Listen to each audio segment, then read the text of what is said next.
खबरें तो आप बहुत देखते होंगे, लेकिन खबरों को गहराई से जानने के लिए हमारे चैनल को लाइक एंड सब्सक्राइब करें और बेल आइकन को दबाएं।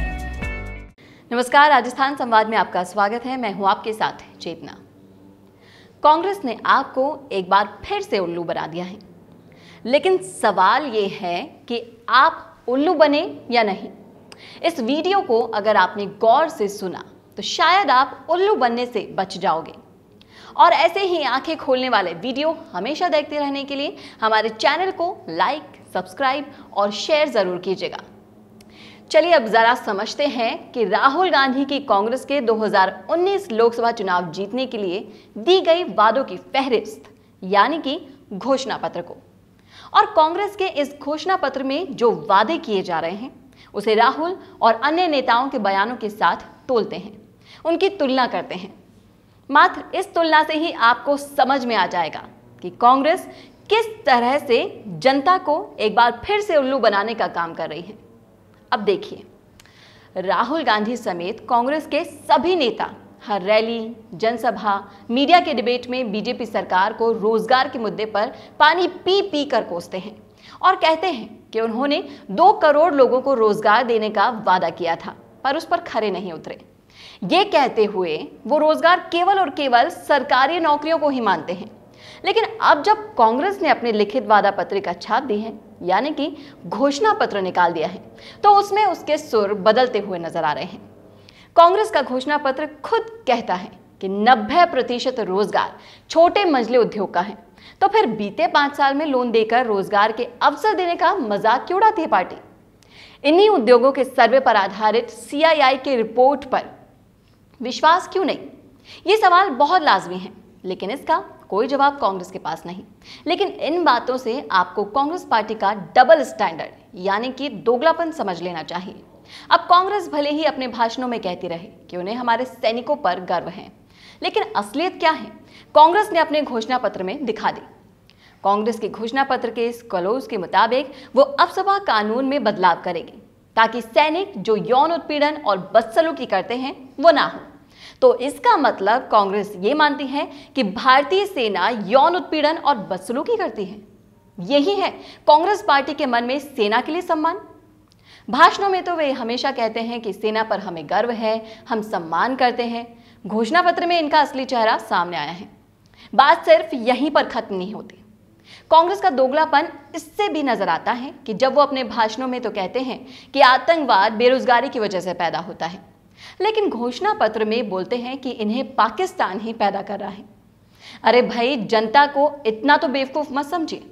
राहुल गांधी मानते हैं कि आतंकी भी बेरोजगारी की वजह से पैदा होते हैं। मुस्लिम ब्रदरहुड और ISIS को लेकर उनकी अगर यही राय है तो फिर पाकिस्तान में आतंकियों पर कार्यवाही की बात क्यों? उन्हें रोजगार देने की योजना बनाने का जिक्र क्यों नहीं? सवाल बहुत सारे हैं। कांग्रेस के घोषणा पत्र में जो कांग्रेस की कथनी और घोषणा पत्र लेखनी में उलट अंतर बताते हैं। करनी तो अभी बहुत दूर की बात है। घोषणा पत्र में कांग्रेस पार्टी सेंसरशिप के खिलाफ है, तो इमरजेंसी पर बनी फिल्मों और पूर्व प्रधानमंत्री मनमोहन सिंह पर बनी फिल्म पर सेंसरशिप क्यों चाहती थी पार्टी? बीते 5 साल से हर गली मोहल्ले में हुई छोटी से छोटी घटना के लिए भी कांग्रेस PM मोदी को जिम्मेदार बताती रही, और आज घोषणा पत्र में कह रही है कि सांप्रदायिक दंगा, जातीय हिंसा और महिलाओं के खिलाफ अपराध के लिए जिम्मेदारी जिला प्रशासन की होती है। ऐसा क्यों राहुल जी? जिस न्याय यानी न्यूनतम आय योजना के तहत राहुल गांधी गरीबी पर आखिर चोट की बात कर रहे थे, उसके बारे में कांग्रेस का घोषणा पत्र खुद कह रहा है कि उसका डिजाइन तक तैयार नहीं है, और सरकार बनने के बाद 3 महीने में डिजाइन तैयार होगा। इतने बड़े दावे और पास में प्लान तक नहीं है। ऐसा क्यों राहुल जी?